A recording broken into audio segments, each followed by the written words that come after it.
Hey, what's up guys? It's Joe from GadgetryTech.com, and today we're going to cover the Coby Premium Bluetooth headphones. This is the CHBT-613 headphones.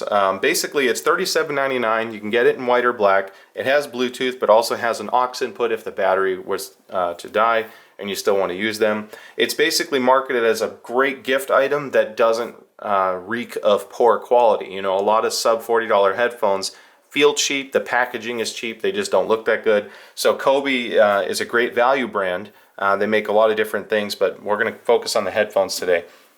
So as you can see, and this is a little magnet cover, which is awesome. So for the money, you can't really expect much more from a $38 headphone. As far as the packaging goes, you have a Bluetooth, which is traditional range of 33 feet. Play time on this is 5 hours, same as the talk time, also 5 hours. You can charge it in an hour and a half, and the standby time is 80 hours. Basically, it's a lithium-ion battery, so you can charge it a lot before it starts having some adverse effects. I would expect to get at least 2 to 3 years out of this with a lot of use, you know, just given off the typical cycle of a lithium battery. So we're going to actually take it out of the package and look at the product. And as you can tell, let's see, I already cut these to make it easier, but it is a quite simple but nice looking headphone. You have the gold plating here, which isn't too tacky just because it's not all gold. It's a little bit subdued that way. And then if you look at the top, this is a soft touch rubber. In the middle, it's actually, you can compress it a little bit, almost like there's some foam in there, which should be comfortable. But it's hard plastic on the sides just with a rubber coating. So it's soft touch plastic, but it's not squishy by any means. It's only in the top where it gets a bit softer for your head. The earpieces, however, are a soft vinyl. So that should be pretty comfortable. And the advantage to the vinyl over the foam is it actually naturally blocks out more noise than foam headphones. So if you're okay with the comfort of it, it's going to help isolate a lot of noise in the background. So another nice thing, they actually flip up and in. So if you're traveling, it doesn't come with a case that I've seen. I'm going to take the bottom out just in case. Okay, so no case, which is fine. Again, it's a $38 headphone, but it does fold flat, which is good if you're trying to tuck it in a bag.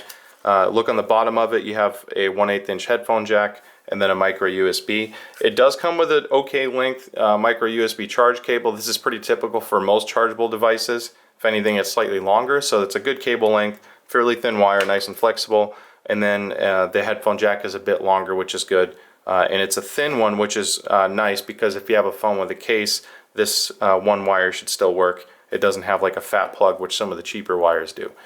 So you have all the cables you need. I'm actually going to use this for a little bit. I'll pair it to my phone. We'll listen to some music, listen to some you know, podcast, you know, mix use, and basically give our feedback on what we think of the sound. Okay, so I've used these headphones for the better part of a week now, and I have a few takeaways I'd like to share. Build quality is actually surprisingly good. They've held up pretty well so far.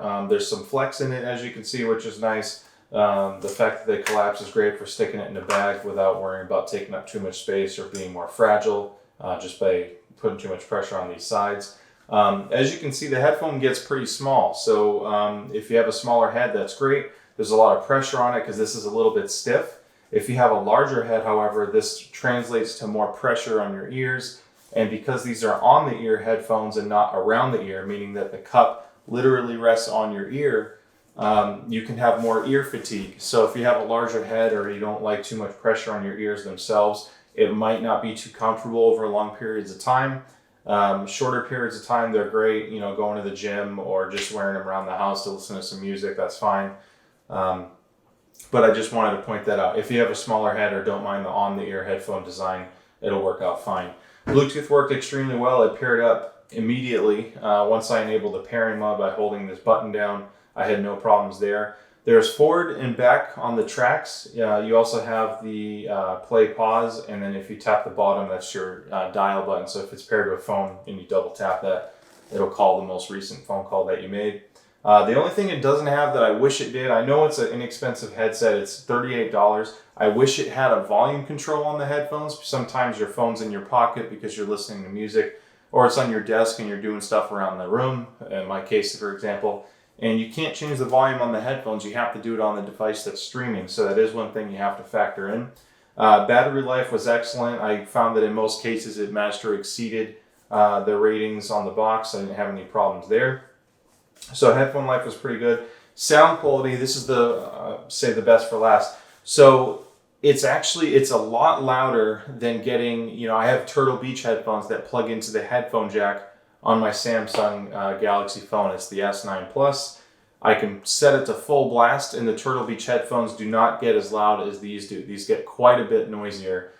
They don't have the same highs or bass as the Turtle Beach headphones. These are extremely flat sounding headphones, lacking a little bit on the very low end, and the highs are very subtle as well.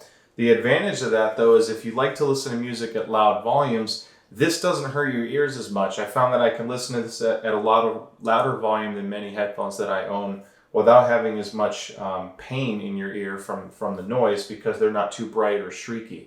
They're very flat. They sounded really good with electronic music. However, in rock, something that's not too bassy by default when you compare it to hip hop or reggae or something like that, rock, you kind of start seeing more of the weakness as far as the lack of bass and the lack of highs. It makes it a little bit more dull and subtle. If you're listening to these headphones and you have an equalizer, you can tune that by adding more bass and more highs on their EQ, and these will sound great.